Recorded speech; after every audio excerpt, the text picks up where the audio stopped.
It's time to call to order the Guthrie Public Schools Board of Education meeting, September 11th, 2017. Roll call, please. Davis. Present. Watts. Smedley. Here. Salee. Here. Pearson. Here. Pennington. Here. Bennett Johnson. Mr. President, we have a quorum. We stand for the Pledge of Allegiance, please. I pledge Allegiance to the flag of the United States of America and to the republic for which it stands, one nation under God, indivisible, with liberty and justice for all. Would you please join us for a moment of silence?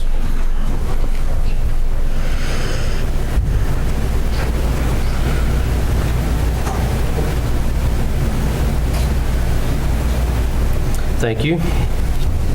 Agenda item 6, presentation of Certified and Support Employee of the Month. Struggle. Our certified employee of the month went home ill this afternoon, and so is not able to be here, so we'll do her next month. But we do have our support employee of the month was nominated by Jay Benson. Jay is taking his college classes towards his master's on Monday night, so he's not here. But Mr. Graham is going to present, and support employee of the month was Kendra James. Come up. Receive a plaque and a Lions $25 Sonic gift card. This is what Mr. Benson wrote. I've been over at Willow Creek as an aide in the past, a few years ago, so I know firsthand how challenging the job is. The aide is in charge of children from 7:45 in the morning until the end of the day with 0 breaks. They don't take lunch. They do have a recess. They don't have specials outside of when the teacher and aide supervise them. All day long we're responsible for kids and we love it. But it doesn't make the job any less tiring. On top of all that, Ms. Kendra has been great at reminding me of the procedures, rules, and activities that are unique to Willow Creek environment. She's getting used to having to work with the new teacher also, which isn't easy. Ms. Kendra has done nothing short of a stellar job in her transition to a new teacher and all the situations that entails. I can only say thank you so many times in a day, so I just wanted to nominate her so that she could get the recognition she clearly deserves.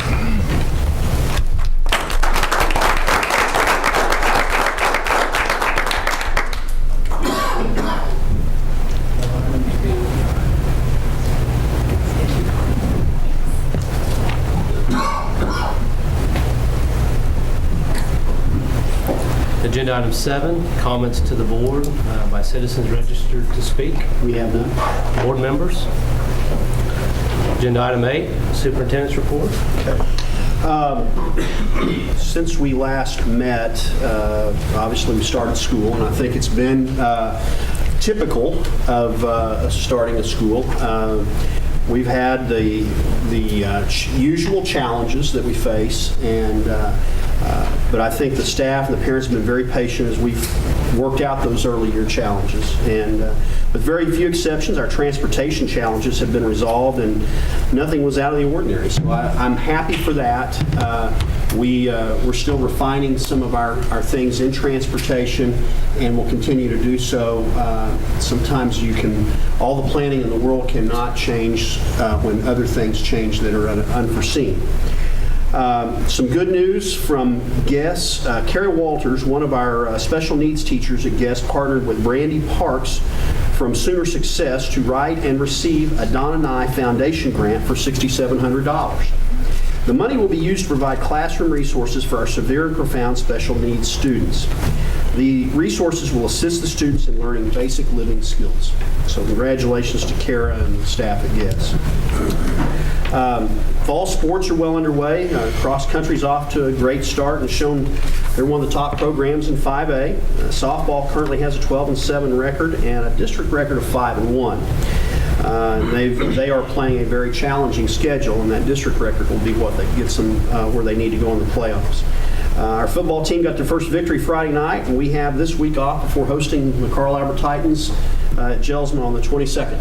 So good things going on there. Our student count, our total student count is up 42 students compared to where we ended 2016-17. Now remember that the most important count is on October 1st. That's the one that determines our state funding. But saying that, we always end with fewer students than we start with.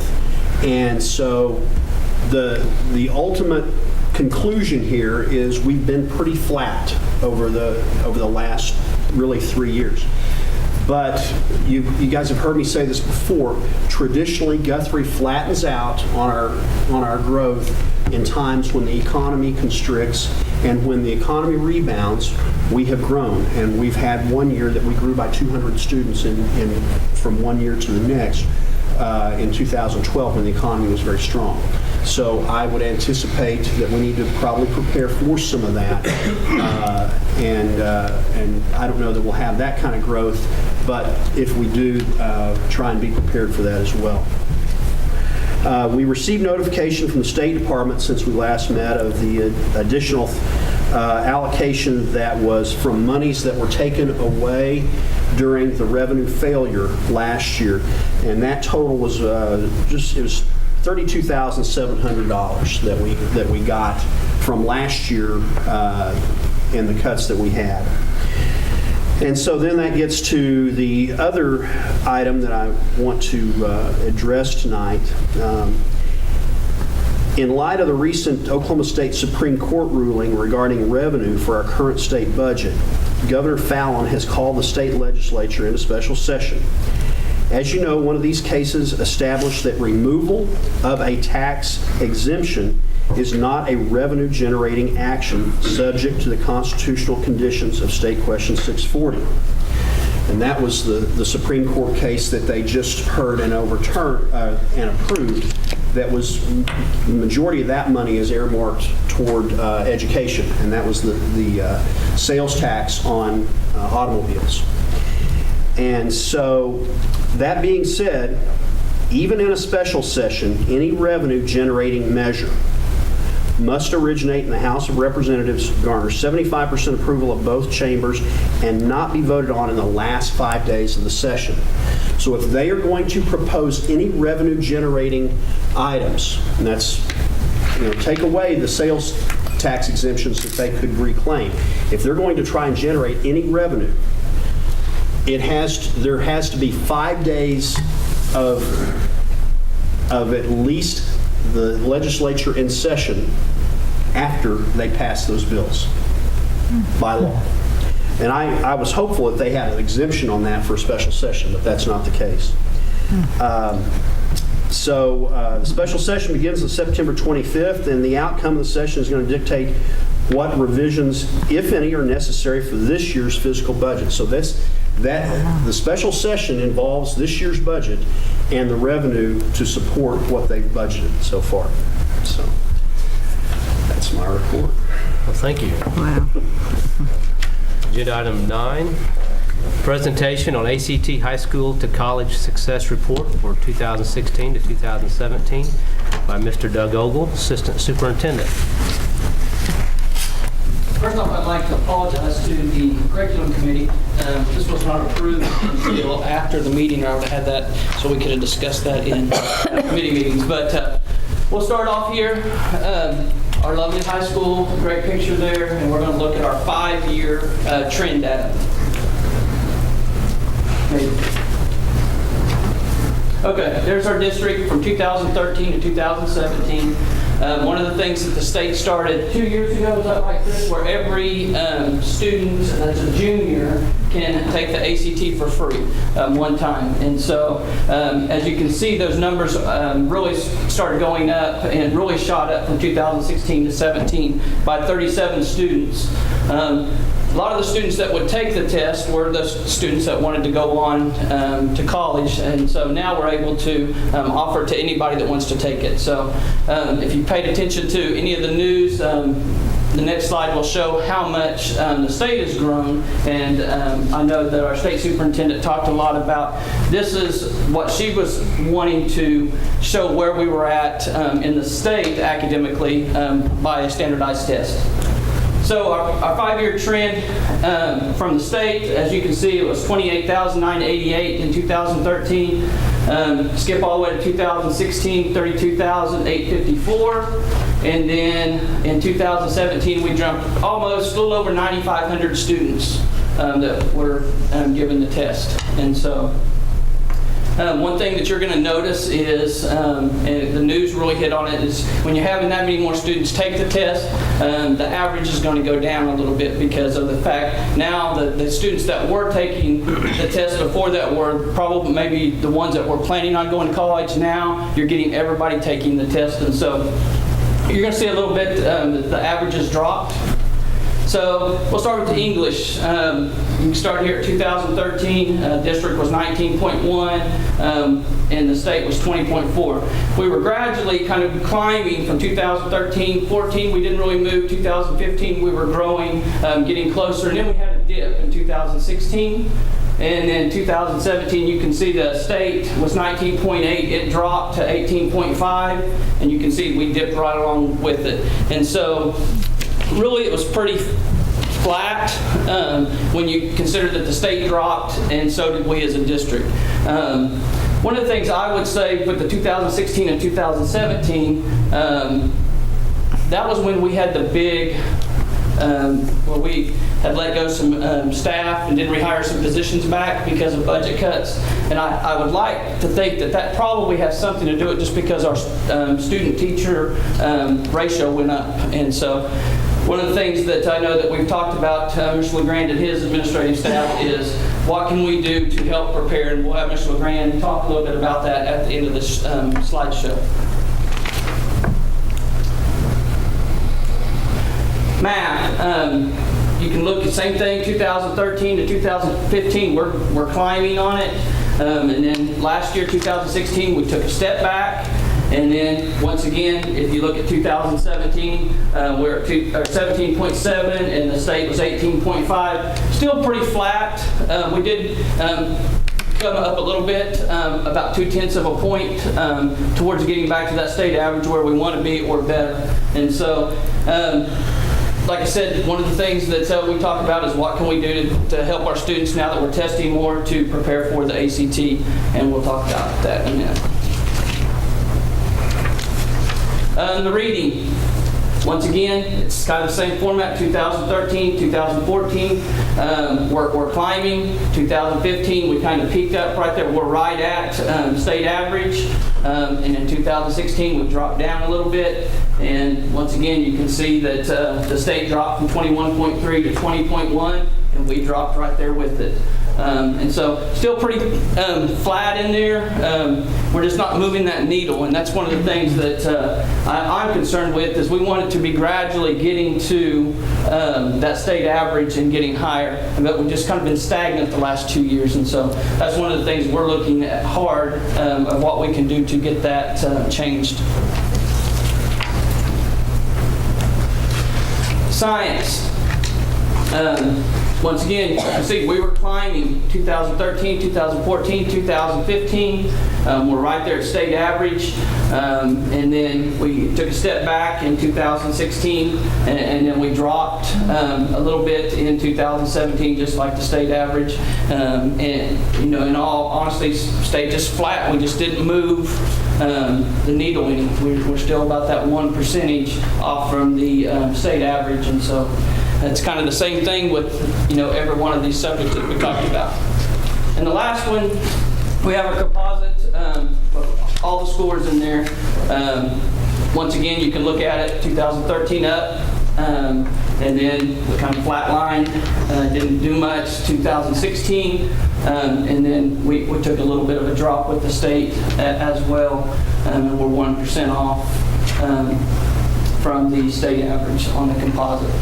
So some of the things to take from that is, what can we do? We're having more kids take the test. How can we get them prepared for the test now?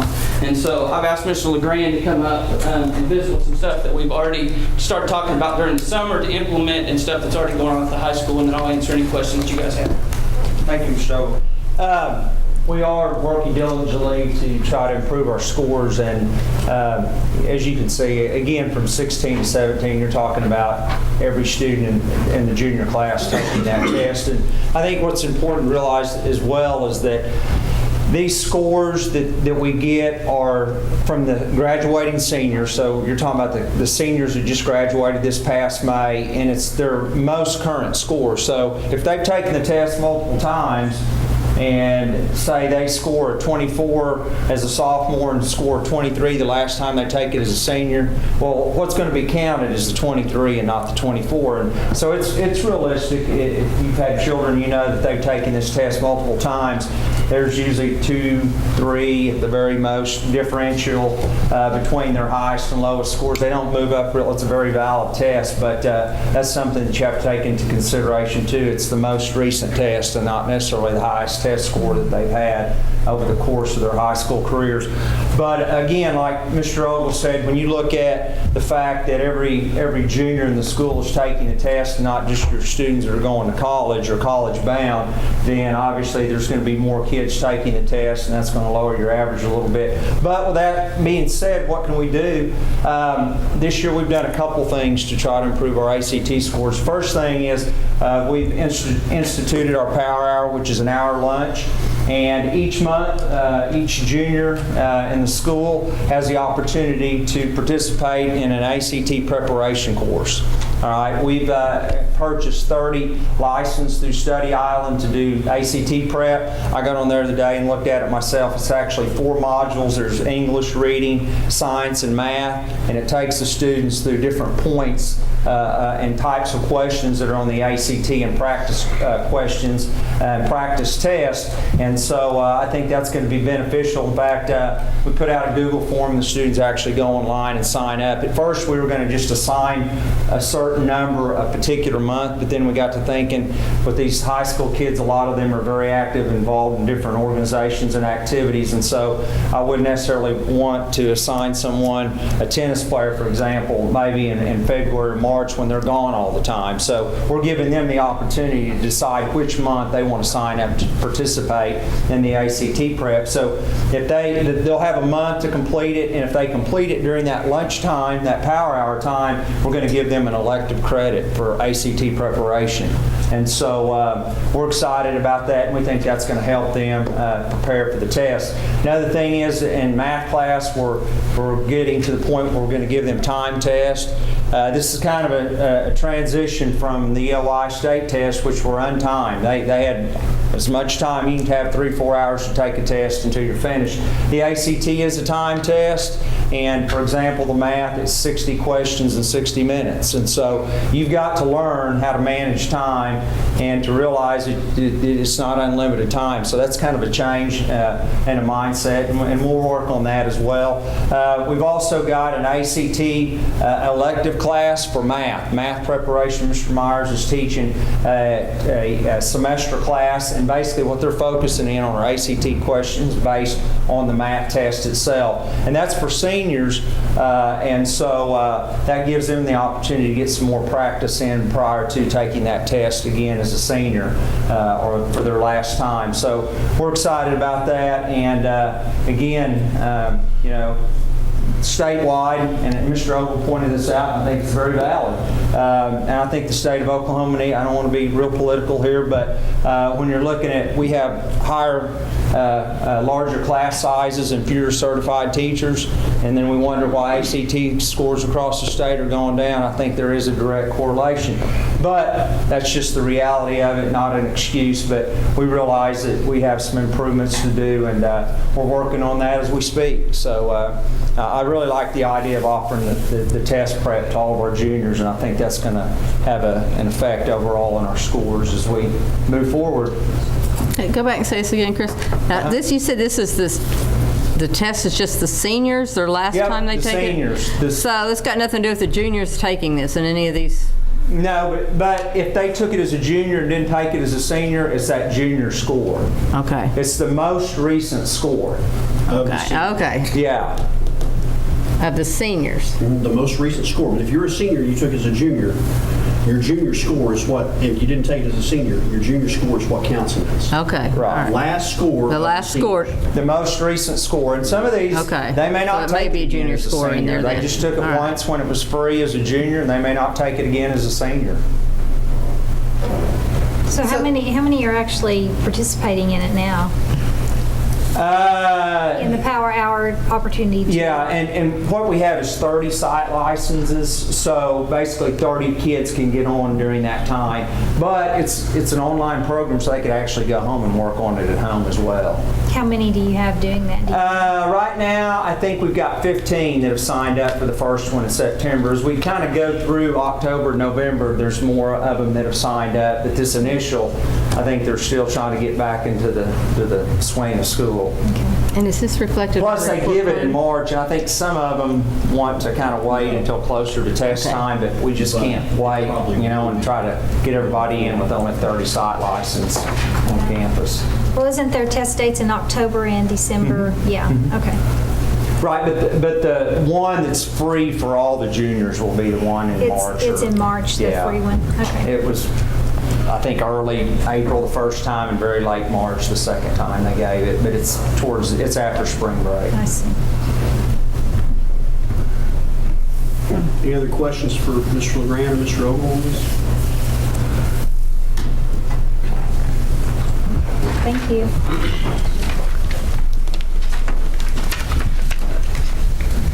Okay, agenda item 10, the consent agenda.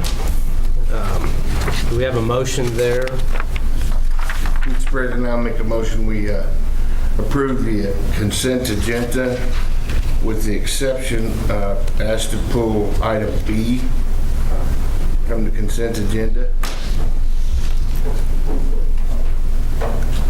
Do we have a second? Second. We have a motion for agenda item 10, excluding item B. Roll call, please. Davis. Yes. Smedley. Yes. Salee. Yes. Pearson. Yes. Pennington. Yes. 5 ayes, 0 nays.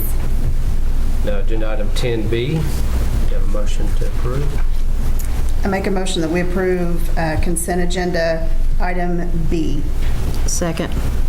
Roll call, please. Davis. Yes. Smedley. Yes. Salee. Abstain? Pearson. Yes. Pennington. Abstain. Motion passes with 3 ayes and 2 abstentions. Agenda item 11, the business agenda.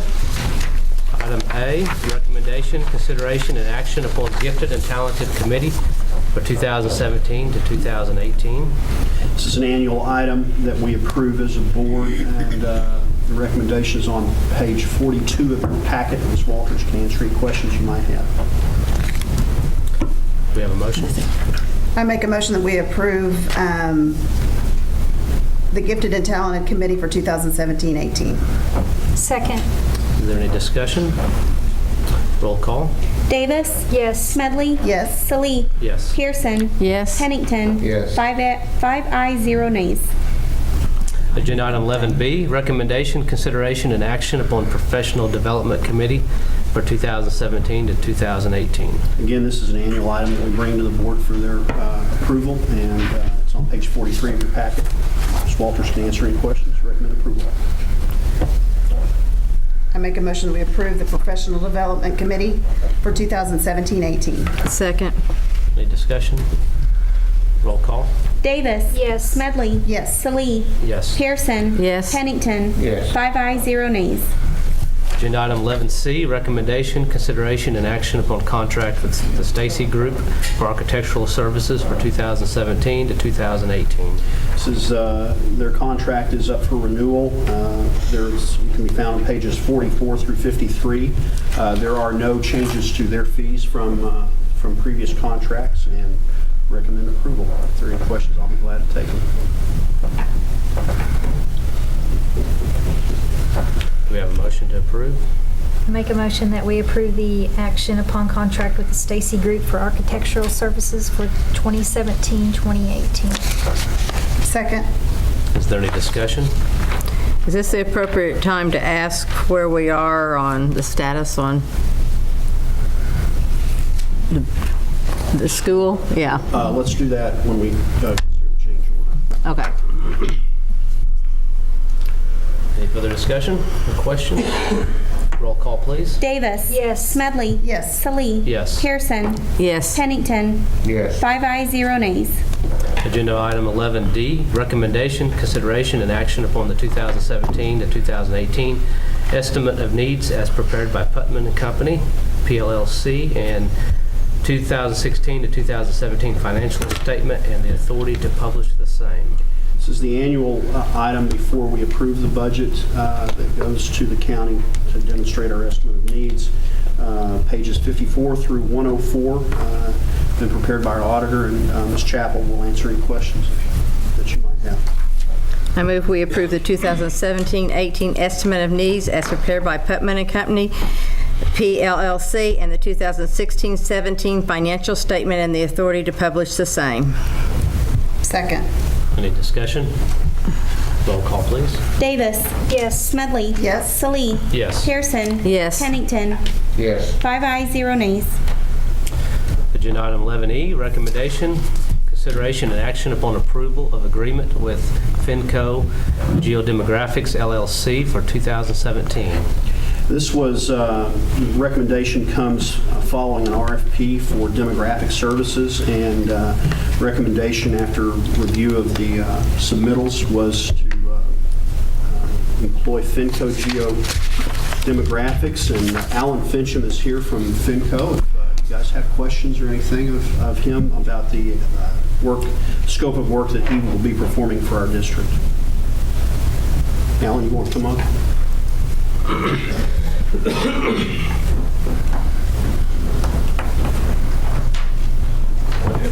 mean, I think our proposal was pretty straightforward, so. I do have one question. Sure. The financial projection analysis, you indicate that Finco will provide services for student growth up to 5 years, which will include 1-2% increases in the kindergarten class for each subsequent year of the study period. So I guess I was a little surprised to see that. Are you already making some assumptions on the growth rate in Well, those that's areas? kind of a standard. We probably, based on what I just heard, we might cut that back a little. But I'm 42 for the whole district's a pretty small number. But I'm assuming that part of your work will be to try and make a more accurate prediction there. Yeah, Or oh you yeah. just, That's an estimate of what we would do. I mean, when we did, locally, we've done Stillwater and we've done Jenks. And we've done a number of population projections in Missouri that aren't entirely valid for this situation because some are suburban Kansas City. So it'd be like estimating Edmond or something. But most of the districts around here, especially the smaller ones, tend to be growing at about that rate or staying relatively stable. So we tend to have a stable and then a 1 and a 2 so that you as a board and Dr. Simpson can decide which one best fits your needs, is what we try to just give you 2 or 3 options so that as the period goes on, you can feel somewhat comfortable with what's coming. And based on the 42 number, what's the total enrollment? We're right at 3,400. 3,400, so 1.5%. That's, yeah. Good. Okay, tell me how you take your crystal ball and determine growth. I mean, a year ago, not a single one of us would have been able to determine that out at Forest Hill Roads and Sooner, that there was going to be this housing addition that's going in that's going to be mammoth. I mean, how do you determine that? How do you determine, how do you work with the free and reduced lunches? I mean, how do you do this? It's just, haven't done it a bunch of times for Stillwater. I mean, we've done this 5 times for Stillwater and population estimates. And we've done rezoning for their elementary schools 3 times. And it's just kind of having a feel for what the state's doing, but it's also, you can't entirely guess on something like that. If you have some indication something's coming, then you play it in. We also have found problems in census data. The census projects this out too, not the federal census, but then you have to tweak on that because in Jenks they kept thinking they would have 100 more kids than they were seeing.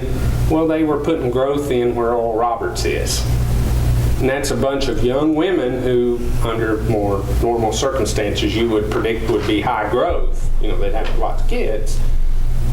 But they don't, because it's a college. If, you know, you don't see growth of elementary school population there. And it's just growth in the state in its general has hovered between 0.5%, 1.5% for about the last 10 years. Now, a large subdivision, you don't know that till it happens. You're right. There's no way to absolutely know that. It's just trying to ferret it all out as you go. Okay, and so you've done this, and just tell me what happens, because it will happen in our South County with our new school. Kids are going to start going to that school, and we're going to have growth out there. We know it's going to happen. Yeah. And in 2 years, all of a sudden, a bunch of those kids who are going to that school aren't going to qualify to go to that school anymore. I know you've seen that happen. Tell me, just out of curiosity, what happens in the community when it happens? Qualify to go there. Because there's going to be more additions, growth well, out there, and actually, so they're going to get moved out of that school. Yeah. How does this community react to that? I just want to know, because it's going to happen. I know it's going to happen. It's not always pretty. I've gotten some pretty nasty phone calls in Stillwater. I mean, we as a board, I just want to know how we're going to prepare for that, because we know it'll happen. Oh yeah, it'll happen. Our hope is I would probably try to build your zone for that school in particular to expect a lot of growth. My son lives in Edmond, and so I know what's going on down there. And you know, we're right over the border, so the growth is spilling over into this county to some extent and into this district. And I would expect we'd probably put a 3% growth on that one too, just to see what it looked like, and probably project our line on that one to make sure you stayed under capacity for the building. That's through the 4 to 5 years that this plan would be good for. You're going to have to rezone that schools every 3 to 5 years anyway. I mean, that's if you're going to do schools like Dr. Simpson explained to us, which is different than you've done in the past. You're going to tinker with them. If you don't, you're going to end up with a problem that led to nasty phone calls to my house in Stillwater, because we had a school that had 685 students assigned to it in a building with 510 seats. And because they didn't rezone schools for 20 years, because it was a political nightmare, and nobody wanted to deal with it. And I dealt with it, and I heard about it. And I had people claiming I was doing it for my own kids. My son was 21 years old at the time. I didn't care. You know, it didn't make any difference to me. But yeah, that's just something you got to live with. It's going to happen. When you have to zone kids out of a newer school, you're going to take their parents off. That's life. Now, what you can do is grandfather in the kids that are there, and this is what I've seen happen in several districts that we've talked to, is the kids that are there, you try to grandfather them in, but don't let any others come from outside the district. The other thing is, and we've worked with districts that don't do this very well, is making kids stick to the lines. In Stillwater, they let 20% of the students move. It makes my job very, very, very hard. In-district transfers, correct, from one elementary to another. Yeah, and it's maddening, because I can't account for that. The other thing I can't account for in Oklahoma is homeschooling, because they're not required to tell us how many, nobody has to turn that in. The parents don't. And so I don't know how many kids that we think live in your district aren't coming to your school except based on your enrollment. And so projecting for that's kind of difficult too. That was one of the questions I had was, I know there's a large population of homeschool, private school students in the south part of the county. How how can you measure the impact that new school will have on recruiting some of those students? Do you make any attempt to do that at all? I think if you're talking about parents who are sending their kids to religious schools, it's not going to make much difference. If you're talking about parents who are doing it because they didn't want to drive their kid up here, okay, maybe, but that's hard to tell.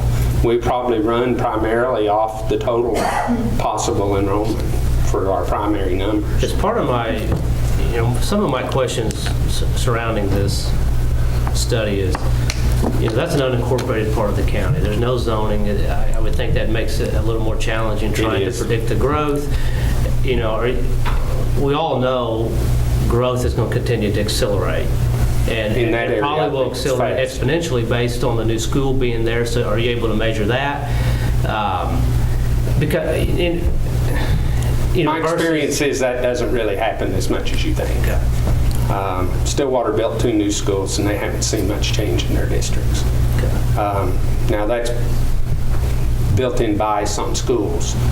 I think it will happen in your district to some extent, but I think the growth will be the growth because people still have to buy houses and move in the area. And if they can't afford to, or they don't want to move to that part of town, they're not going to go there, or that part of the district. They're not going to. Now the question, and I think one divider you have is that line between your district and Edmond. And how many people, when growth occurs, are they going to want to stay on the Edmond side of the line, or are they going to come on this side of the line? That's a big question mark. We've done a little work for Edmond, not in this area, and I don't think they expect to lose students, to be honest.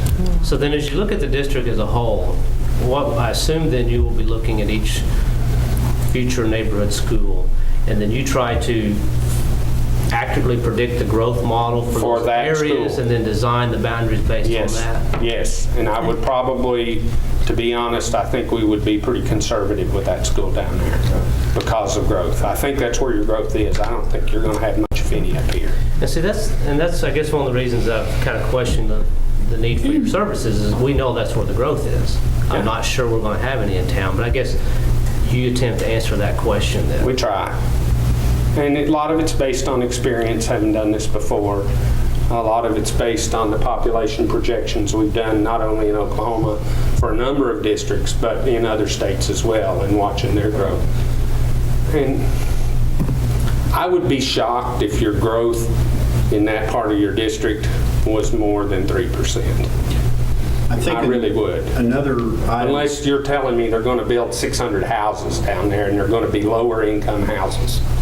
Because if they're not lower middle income houses, that's not starter homes, that's not little kids, that's not elementary school kids. If you're talking about upper middle income houses, those tend to be junior high and high school kids. People whose careers are a little more set, they make a little bit more money, and so they're not sending their kids to elementary school, they're sending their kids to one of your other schools. How does your proposal, when you talk about stabilization or equalization of free and reduced lunches, how do you draw a line based on a socioeconomic group? Well, we know the income level of every block group in this district. We'll have that. That's not a problem. And I mean, it's a generalization, obviously. Not everybody that lives in the zone fits the demographic of the average, but they're pretty good guesses of where people are that are going to be free and reduced lunch and where they're not. And we also take the past trends of your school. We'd like to have as much data backwards as you have for your district so that we could see how many students you had and where they lived, if we can get that. And that helps us say, okay, what's this going to look like going forward? Not entirely. I think that's a special case down there that we're going to have to play with a little bit. But I think the other, to your point, Alan, the other part of this that is that really supports what he just said, one of our greatest areas of growth has quietly been on the west side of town with some housing that has been built designed for lower income families. And we see that, obviously not with how we parcel out our students right now, but we see that with the transportation shuttles, where we are shuttling kids in growing numbers to the west side of town, to Cotterell, and Mr. Graham has had to handle that load as it has grown in the 5 years that he and I have both been in the district. And I think that is something to... Well, that's a telling story that I was not entirely aware of, but obviously since we hadn't started yet. But yeah, if you've had a large lower income housing, you got to think about transportation too. That's the other thing we try to bring into the gauge is transportation from the standpoint of your buses. And we don't pick your routes. I'm not trying to get to that, but for each school, what are the roads that would feed that school? How would people either get their kids there themselves, or how would the buses move around in that zone? The biggest change we've created on a district is Jinx just opened a new school about half a mile from where I told him to put it about 4 years ago.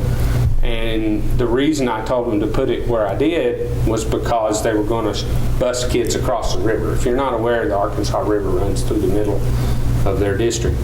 And it was the first elementary school that was going to bus kids across the river. And I said, 71st Street Bridge is one you don't use much. And that's a nice, wide, high-capacity bridge, and you're going to be working against it, against the natural flow, because in the morning you're going to be coming west, and the commuters are going to be going east. And so you're not even going to be in a traffic jam. All you need is a red light wherever your school is so that your buses can turn. And that, yeah, they did what we told them, and they seem to be pretty happy with it. So, but ultimately, I'm not, could you do this yourself? Yeah. Politically, do you want to do this yourself, or do you want to blame me, the nameless company? So that and there's no phone number for FinCo Geodemographics, so, but people figure out who it is. But I think that's part of what some school districts want, is they want somebody else to blame. I'm not going to lie. You really believe that that's the case? Yes. I think that's part of the case. I don't think that's a bad thing. I think they bring in people who've done this before because they're concerned that they may miss something. But I think they're also trying to, you guys are elected. That's the other part of the question. The reason I was asking you that is because I have been asking people about this, and their responses, whether it was the 15,000 or not, was the political issue of it. Yes. That there is a political side to this too. Does the board want to take the full responsibility of this, or do they want an outside opinion? And I was very surprised that the people I talked to said you really need to think about whether you really probably want an outside opinion on this, and don't, for your own sakes as a board. And that really surprised me that I heard people tell me that, okay? I wasn't, the crystal ball, I still don't understand how you can do this, okay? Then I wasn't trying to be sarcastic. How do you do it? That brings up my other question. I have to ask it now. Do you think we're going to open the school next year? Because that's whether we need to be worried about this yet or not. I'm sorry, but that's still got to be a question that we need to be asking. I'm looking at our construction. I mean, I got to be honest with you. If this is not an issue, if we don't think we're going to be close to be ready or not. I guess the last thing I wanted to hear was boards make these decisions in order to dodge. I'll give you options. You pick them. And quite frankly, that's what we are elected for. I'll take the bullets. And so what I'm looking at, struggling, is I want you to give a good value proposition of why we should have this demographic study, not so that you can give me political cover. I don't need it. I don't. And so now I'm really got a bad feeling about this, quite frankly. The board, we are at a stage of trying to develop our next long-range plan. Yeah. And as we do that, we need very good statistical data on where the growth is going to be, where the classrooms need to go. That's what I'm after. I don't want to hire you to give me cover. Well, I'm not. When I said that, I don't mean it exactly like that. But I think some boards want that. But I also want to give you the best data we can find and the best data set we can put together to show you where the growth would be. Now, I do think your district is unique because you're going to have this one school down there that's going to be in a block.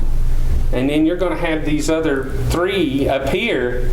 And basically, you know, it's going to be some sort of pie out from those. I haven't looked at the map several times since this started. I'm thinking it's going to be, you might have 5 or 6 variants of the pie, but it's going to be pies. One thing about... Unless you plan to move some schools. You know, you guys as a board know that I'm not afraid to take a bullet or 2, but I've never done this before. And that's why I thought as a district, and Dee's never done this before, and Dee and I have been working on this for 5 years now, trying to see what our capabilities were. And that's where I landed, was I felt like we needed some help on that so that we can get it right. Now, to Janae's question, Charles, this is Charles Wash. He's with W.L. McNatt. I'll move over here. I think he's your political problem now. Charles, Thank you for answering my questions. If you can help us on this discussion, and then maybe we can turn to the change order and stuff when we get to that part of the agenda. But, okay. Do you want to? We will and still have been pushing to give you that school by the start of next school year. We've run into some obstacles that some very uncommon circumstances. Weather. So we're forcing through them as fast as we can and are back up and rolling. It did put us a little bit behind, but we found some areas where we could push some speed back up. So start of next school year is still doable. It is going to be very, very tight. And I'm not going to make any bones about that one. But our plan to this date is still going to be to get it to you by the start of school. I just feel that, you know, his services are going to take 3 months. So I don't know, and with the 35 rain days that we've had on construction, I mean, maybe this is something we just need to table and think about. And just that way we might have a better sense time-wise where we're at. It's not going to take him that long to do the study if we do the study. And it gives us a little bit more time just to kind of absorb this. Because I honestly wasn't expecting that large of a fee amount for that when we know where our growth is going to be right now. So I don't know, I think maybe it's something we need to table. And I can tell you that I would vote no now, because there's not a thing in the world I'm going to do to hire for cover.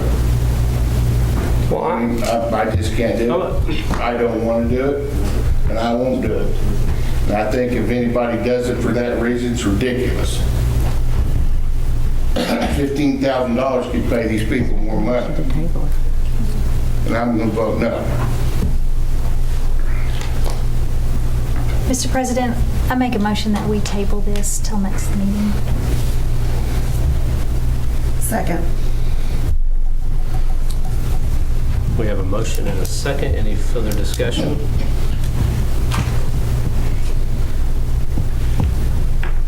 Roll call, please. Davis. Yes. Smedley. Yes. Salee. Yes. Pearson. Yes. Pennington. Yes. 5 ayes, 0 nays.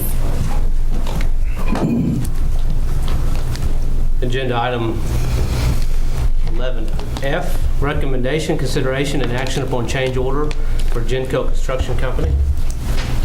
This is the end of the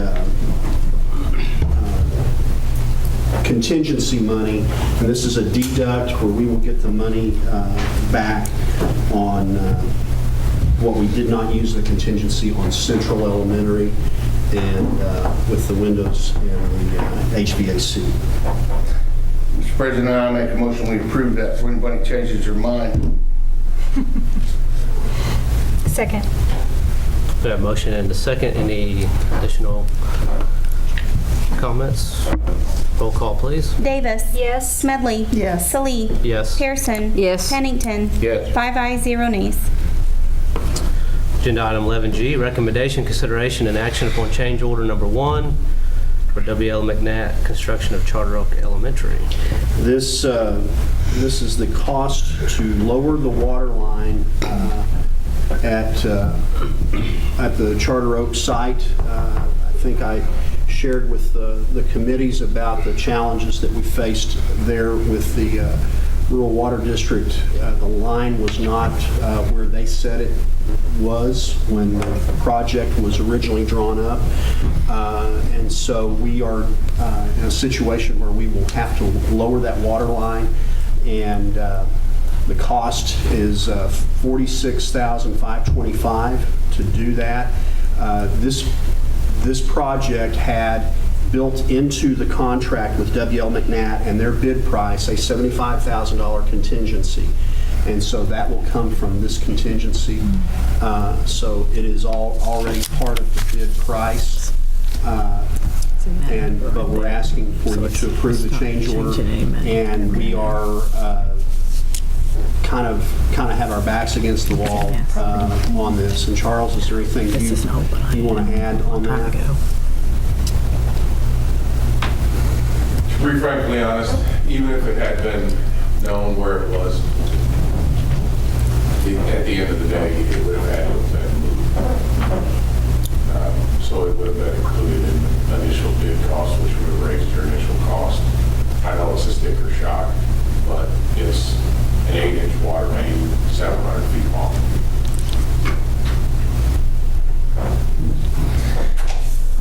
Mr. President, I make a motion we approve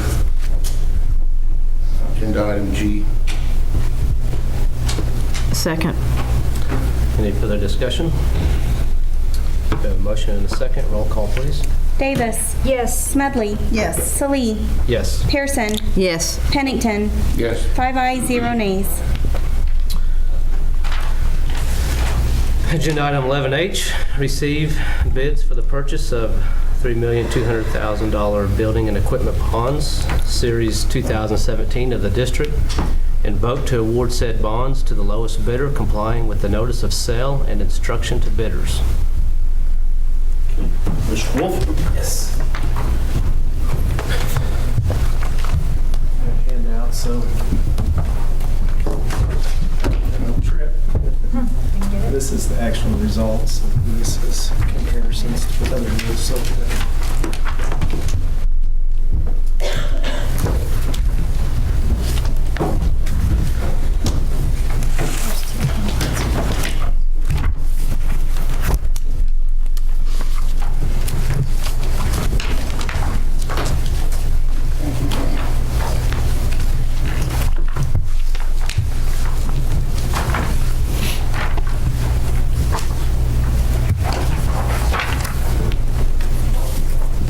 Everyone had a chance to get a copy. I passed out 2 different handouts. One is the results of the bids, looks like this form here. The second is in landscape, which is a comparison of your bids against other bonds that were sold today that are of similar size, maturity, and credit. And first thing I want to address is you had a sale this morning at 11 o'clock. You had 5 bids on these particular bonds from 5 different banks and or broker dealers. So you had very good interest on this transaction, and BOK was the low bid at a 1.68%. I'll leave the decimal points out. That goes out 5 more spaces, but had a very good competitive bid from BOK Financial. This sale, just to refresh everyone's memory, this is the $3.2 million that you authorized weeks back. This will help complete your elementary school and to rehabilitate and upgrade your high school and junior high, various improvements, and also to purchase technology equipment. This wraps up your $16.2 million authorization. The 1.68% for a 9 9-year term. We are in this historic low interest rate environment. To receive interest rate less than 2% on a 9-year term is very unique to the district, to this time as far as issuing tax-exempt debt. The pages behind the actual summary are the actual bids from each one of the bidders that show what they bid. If you flip over to the third page, you'll see highlighted information. I wanted to go over this with you, not to do a bonds 101, but I want to make sure that you understand this, because when we look at the comparisons, you might look at coupons and wonder what are coupons compared to what are yields. And when in Oklahoma, you cannot sell bonds for school districts at less than par. So what happens is, in order for the underwriter to be compensated to underwrite the bonds, they actually bid a premium. They bid a higher interest rate to cover their cost of underwriting the bonds. What you see highlighted on this page, up at the top of the page, are the actual yields. And so they buy these bonds, they reoffer those bonds to a purchaser that pays a higher price to get a higher interest rate to be paid in the future. In essence, they pay a bonus so they can get a higher amount of interest by getting a higher interest cost. So when you look at those yields that are highlighted on this page, and then look over at this other report where you show comparisons of this issue versus other issues that were sold today, you can see how those yields compare to other transactions that were both municipal and school district issues done today. You can see on each one of those maturities, this is a 9-year term bond, how you stacked up against other entities. And at the very far right-hand column on the landscape, you can see if you average those other issues that were sold today, and we didn't just cherry pick issues that made this look good or bad. We took issues that were sold that were within the same, close to the same maturity, same credit. But if you notice, most of these other bonds were higher rated than your bond just because they're larger entities and they're in states that aren't facing some of the financial crunch that you're facing in Oklahoma, that your rates were very comparable, if not better, than these other entities that were AA rated. I want to address one thing in regards to your rating, because we always have this rating. It's almost the rating. We had a rating call the Friday before last. We spent, Dr. Simpson and Michelle and I spent probably an hour on the phone with Standard & Poor's, answering questions, everything from economics, growth of the district, future, management stability. There are 5 or 6 different criteria. And what affects this, why you see what you saw today, you saw a maintenance of the A+ stable rating, even with everything that's gone on with state appropriation reductions. And you were able to maintain that rating at a stable level. There is a rating report that was provided to the district we can provide to you, but it addresses that, most importantly, you were able to maintain your reserves and to grow your reserves by making tough decisions that translated into what you saw today. And that gets lost a lot of times when you sell bonds. Everything has to come together in trying to be the most efficient you can be, not just in operational funding, but in capital funding. And that translated in 5 bidders interested in your bonds today, and it translated in the lowest little array. And so our recommendation, I'll take any questions that you have, are that you award to BOK or their BOK Financial Securities, Inc. You did have the cover bid, what we call the second closest bid, was for, I can't read my own font here, First Bankers Bank Securities, but they bid in association with F&M Bank. They were very close. You can see 0.02% behind, which equates to about $6,000, but BOK was your lowest bid, and we recommend that you award to them and be glad to answer the questions that you have.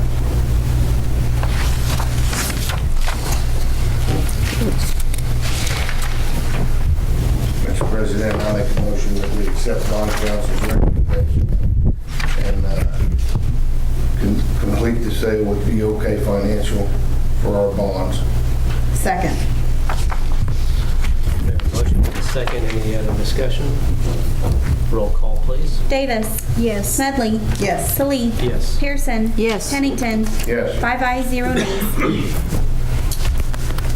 Agenda item I, consider and vote on resolution providing for the issuance of general obligation bonds in the sum of $3,200,000 by Independent School District Number 1, Logan County, Oklahoma, authorized at an election called and held for such purpose, prescribing form of bonds, designating bonds as building and equipment bonds, Series 2017, providing for the registration thereof, establishing the school district's reasonable expectation with respect to issuance of tax-exempt obligations in calendar year 2017, and designating bonds as qualified tax-exempt obligations, approving the form of a continuing disclosure certificate, provided for the levy of an annual tax for the payment of principal of and interest on the same, and fixing other details of the issue.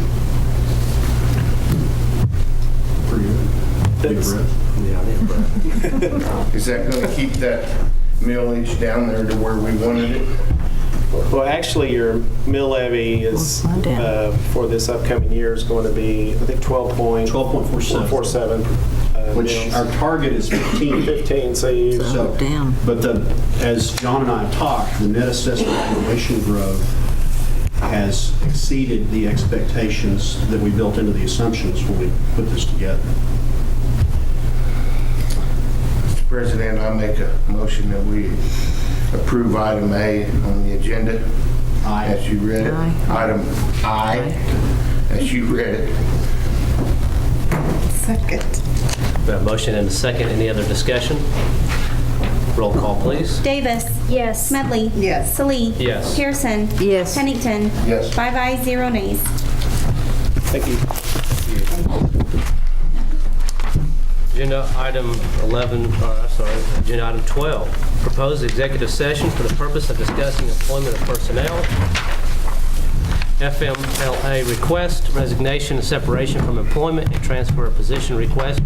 All is set out on the personnel reports, and discussing of extra duty assignments as listed for 2017 to 2018. Disclosure of which information would violate the confidentiality requirements of state and/or federal law, all pursuant to 25 Oklahoma Statute, Section 307B, 1 and 7. We have a vote to go into executive session, or a motion to go into executive session. So moved. Second. Roll call, please.